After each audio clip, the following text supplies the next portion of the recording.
G'day, I'm Mark from Self-sufficiency, and you might hear a bit of thunder rolling in the background here. We've just had a storm. I thought I'd take the opportunity to quickly come out here and piece together this video that I'm making. Haven't done a video in about a week, and I really want to pump it out. My wife had been back from work. She'd been away for about 12 weeks, so I spent most of the week with her, although we did have some time outside in the garden, which has been great. And I haven't had a lot of time to do as much content work as I would have liked. But anyway, I'm standing in front of this long raised garden bed, and you can see it's been covered. Now the reason why I've covered that will become more apparent throughout this video, and we'll get onto that in a minute. But the other things I want to talk about in this video is weeding the vegetable patch and the transition, I guess, from spring to summer here. We live in a subtropical climate, and I mean, no matter what climate you live in, you go through transitions. And in this particular climate, going from a sort of moderate winter, spring into a really hot summer, there's certain changes that I personally do. So we're going to cover the bed, the covering of it, the transition from spring to summer, collecting some seeds, and a few other things along the way. So sit back and enjoy. Alright, well here's the patch at the end of spring coming into summer, and you know, from a distance it looks really good, and I'm pretty happy with it overall, I must say. But when you get up close, you can see that there's quite a few weeds here, and this is what I needed to clean up. Been away for several weeks, haven't really given the patch much attention, and if you don't get on top of the weeds, they get on top of you. So here I am in the garden weeding it out, and I'm doing two things. I'm weeding it out, and as I'm weeding the whole patch, I'm also looking for seeds that I can salvage.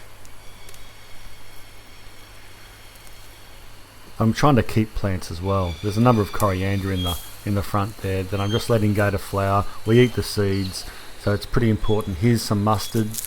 I don't need that whole plant, so I won't leave it all in, but I'll just collect some of the seed, and I'll scatter some throughout the garden as well, and that'll come up in good time. Here I've got some overgrown turmeric, which is all gone because this was last season's crop and it hadn't quite started to shoot yet, but it was very soon. Being end of spring or mid-spring is when it typically starts to shoot up. So I had to clear all that weeds and the clover, and as I'm going along, here's an old chili plant. I'll collect some of the seed off that, but this chili plant, you can keep chilies, large chili bushes like that, in for, you know, a good couple of years, but by the third season you're looking at you might as well just plant another chili plant because it's just getting a little bit too long in the tooth and they don't produce as well. Getting rid of some of the bean trellises that I had up in the tomato trellises or the cages. And like I said, going along, this is a purple runner bean, really good to have in the garden. In fact, they can grow even through our hot summers. They don't grow great, but they will grow. So I clear the top of that long garden bed, getting rid of all the major weeds, especially the ones that have gone to seed, and get rid of them. And then I got rid of a whole heap of sweet potato. I just didn't want it in the bed anymore. And I'm digging up the turmeric. You can see there that it's starting to shoot. So turmeric looks great, so I'm going to keep some of that to eat, and some of the ones that started to shoot, I'll separate it and I will replant that into another place. I've had turmeric there for several seasons now, and I'm going to move it because it's good to move your crops around. Now what I'm doing is I'm going to resalvage any of that. Now that I've dug it up, I actually dug up some sweet potato too from there, which I'll show later. But what I'll do now is anything that's good, some good plant matter, I will take and put back into the bed. I won't put any of the weeds back in, especially the ones that have gone to seed, but any weeds that are nice and lush that haven't gone to seed, I'll throw into the bed. Here I'm cutting up some comfrey, cutting it right back, and I'm actually leaving a comfrey plant in there, and I'm spreading the comfrey leaves all over the bed as well. So what I'm doing is giving some food for the microbes and the worms and all that type of thing all those nice live animals that come out to feed. And so when I cover this bed up, they will be able to feed off this matter and keep that bed alive. So they keep that soil alive, and that's the plan. Now I cover with this long tarp. Now this long tarp here used to be like a slip and slide that I had for the kids. So I didn't buy this purposely for this long bed, but it comes in very handy to do it. You could cover it with shade cloth and let the rain fall through, but what I wanted to do with this bed, because I let it go pretty feral, I just had to make up that bit with shade cloth at the end there.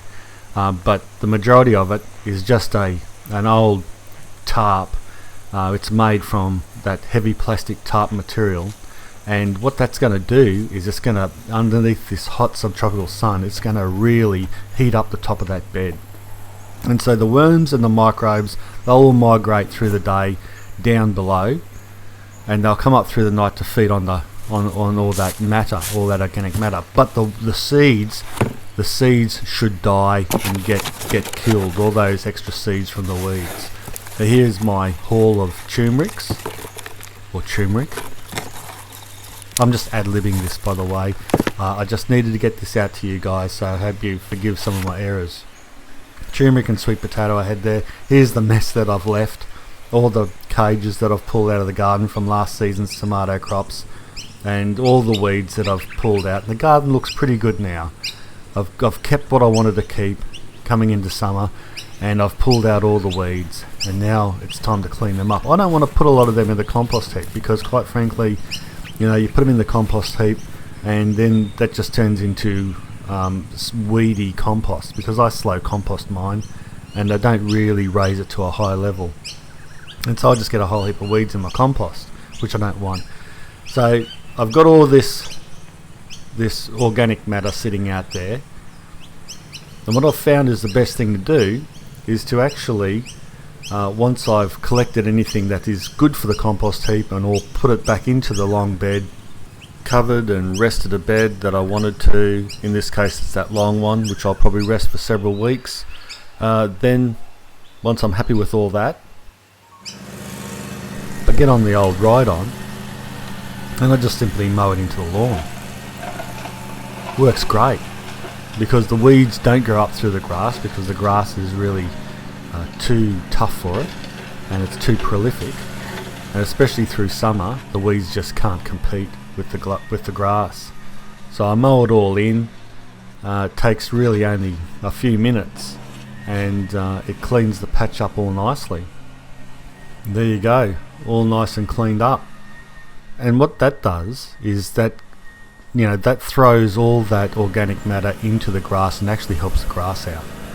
It mulches the grass, it keeps the moisture in, it adds some extra nitrogen to the grass, and yeah, it doesn't do it any harm at all. Plus it's such an easier way to get rid of that really bad rubbish.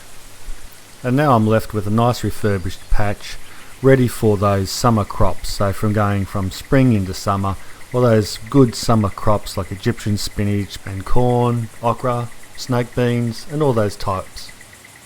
Alright, I hope you enjoyed that video. We're on the other side of the bed now, and I just thought I'd finish this off before the rain comes again by saying thanks a lot again for all your support. I think we're up to nearly 14,000 subscribers, and without you, of course, there'd be no channel, and it's certainly no fun speaking to yourself. So thanks a lot for watching, and thanks a lot for all your support, not only on the YouTube channel but also my website and our forum, self-sufficientculture.com, as well. I know I've been talking the last few months about a change to the channel, and I'm not saying big changes, I'm just saying I'm just going to pep it up a little bit, have a bit of extra fun. Those things are all still coming. I don't want anyone who's enjoying this channel the way it is to start thinking I'm going to go too sick, because I'm not. I'm going to keep this the way it is, and I've got a lot of really good videos in the pipeline, and I intend to really pump them out. I just wanted to say that I take on all your feedback, and some of that has been for longevity of this channel and to make it easier for me to fund it. because all this takes time and effort, of course. Some of you have suggested getting a Patreon account and other great ideas to generate a little bit of extra pocket money out of this. Hear that thunder?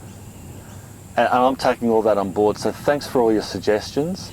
I'm working on all of those type of areas to maybe get some support on Patreon, so look for that in the future when I get it all tied together. But in the meantime, I mean, the best way people can support this channel is by subscribing to it, of course. And that is what a lot of you are doing, so thank you very much. And of course, watching videos to the end, that helps a lot. Thanks a lot for your support. Bye for now.